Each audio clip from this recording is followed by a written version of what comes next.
going to destroy this country, and we're either going to stop him or the United States of America is going to cease to exist. Later this week, we'll vote on whether to instruct the Ethics Committee to investigate the relationship between earmarks and contributions from the PMA Group, an organization that is currently under investigation by the U.S. Department of Justice. Let me make an appeal to the newer members of this body, those who have been elected in the past few election cycles. Most of you campaigned on principles of good government, that Congress should take its Article I power seriously, that we should be careful and deliberative stewards of the public purse. An economic recovery plan that is free from earmarks and pet projects. This bill does not have a single earmark in it. Not a single earmark. Without earmarks or the usual pork barrel spending. I'm proud that we passed a recovery plan free of earmarks. Pork barrel spending in Washington is fraught with abuse. The earmarks process has been abused. Last week I offered a broader resolution. This one is specific. At its core is the notion that the House should have a higher standard of conduct than whether or not a member can be indicted or convicted. I have some sobering news. For whatever reason, those who have been chosen to lead have chosen not to lead on this issue. While the Department of Justice investigations swirl around us, while some of our former members sit in federal prison, we have opted for business as usual, insisting that campaign contributions do not constitute financial interest, whistling past the Justice Department as we go. Those who have been entrusted in leadership positions may tell you that securing no-bid contracts, even for those who give you campaign contributions, is simply an exercise of your Article I authority under the Constitution. But you know better than that.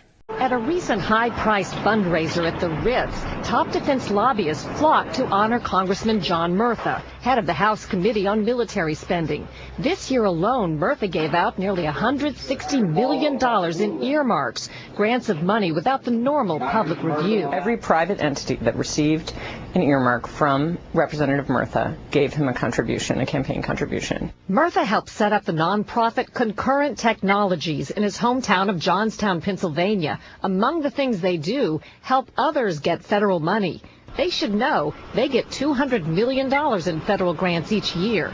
Murtha alone doled out nearly $12 million in earmarks to Concurrent this year. Concurrent pays big bucks to PMA, a lobby firm started by a former Murtha committee staffer. Both PMA and Concurrent employees give generously to Murtha's campaigns. When the President stood in this body 1 week ago and called for an end to no-bid contracts, he received a standing ovation. We all stood and cheered. But the very next day we passed legislation that provided thousands of no-bid contracts, including several to clients of the PMA Group, a lobbying firm currently under investigation by the Department of Justice. Murtha's power plays are no surprise to those who followed him since the bribery scandal known as Abscam. He wasn't charged, but the undercover tape shows him even back then bragging about his power. I've got as much influence in that guy Congress with leadership and the White House as anybody in Congress. There's no question about it. And I haven't been here a long time, but I know the right people and I know the system. 3 decades later, Murtha not only knows the system, he's mastered it. It simply isn't right to give no-bid contracts to those who give us campaign contributions. I believe that the overwhelming majority of this body understands that, regardless of what our leaders may tell us. I think that an overwhelming majority of this body knows that we need a higher standard than we currently employ. Years of public life, that I welcome this kind of examination, because people have got to know whether or not their president's a crook. Well, I'm not a crook. I've earned everything I've got. But I want to say one thing to the American people. I want you to listen to me. I'm going to say this again. I did not have sexual relations with that woman, Miss Lewinsky. I never told anybody to lie, not a single time, never. These allegations are false, and I need to go back to work for the American people. There's the suggestion today being made that you receive more money from AIG than any other senator, and that you were responsible for the February 11, 2009 date. So I just, again, I just want to get at the fact that you're saying You had nothing to do with absolutely that not.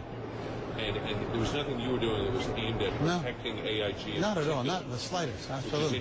Which has offices, this particular office in the state of Connecticut. Well, it does with the office, but the point is, when that language left the Senate that I wrote, that was not included. So here we are. A privilege resolution has been offered that would ask the House Ethics Committee to investigate earmarks and campaign contributions related to the PMA group. We will vote on that resolution on Thursday. This resolution, or something similar to it, will eventually pass. We will eventually come to understand that it is beneath the dignity of this institution to continue to sweep this issue under the rug and pretend that no one will notice. You were very adamant yesterday, very adamant, that you didn't know how this change got in there, and now you are saying that your staff did work with the administration. Going back and looking, and obviously, and I apologize to Ted and so forth, but the date is only significant to the extent could it be modified. All right, that was what you said yesterday, Senator. Right. So go ahead and explain a little bit more precisely what changed from yesterday to today. Chip Reed is at the White House tonight, and Chip, no photo op for this signing. Oh, that's absolutely right, Katie. The last thing the president wanted was a high-profile ceremony as he signed a bill stuffed with pork barrel spending. I ran for president, pledging to change the way business is done in Washington. But behind closed doors, it was, critics say, business as usual, as the president quietly signed a $410 billion domestic spending bill, 1,100 pages loaded with about 8,500 pet projects known as earmarks, inserted by members of Congress without legislative review. Some are the handiwork of former lawmakers who now work for the president. Chief of Staff Rahm Emanuel has $6.5 million in projects for Illinois. And it's not just Democrats. About 40% of the earmarks were inserted by Republicans. During the campaign, Mr. Obama promised to reform the process. Our earmark system, what's called pork barrel spending, in Washington is fraught with abuse.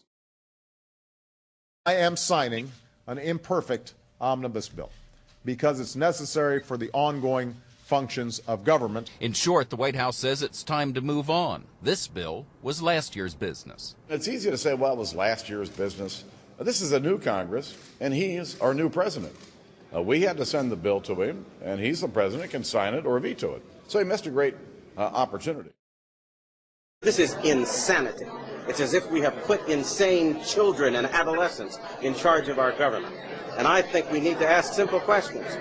A couple of years ago, we were arguing over every penny in the United States budget, and it was quite clear we didn't have enough money to go around.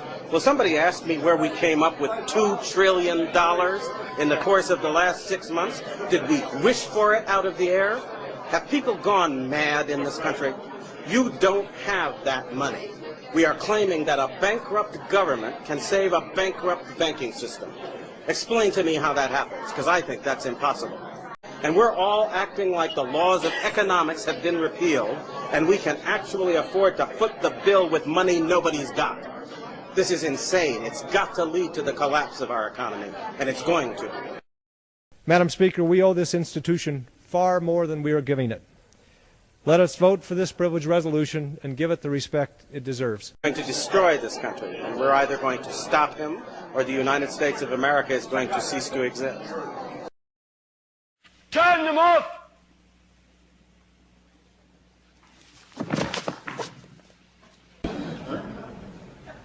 This is a theater of the absurd, my friends. This is a theater of the absurd.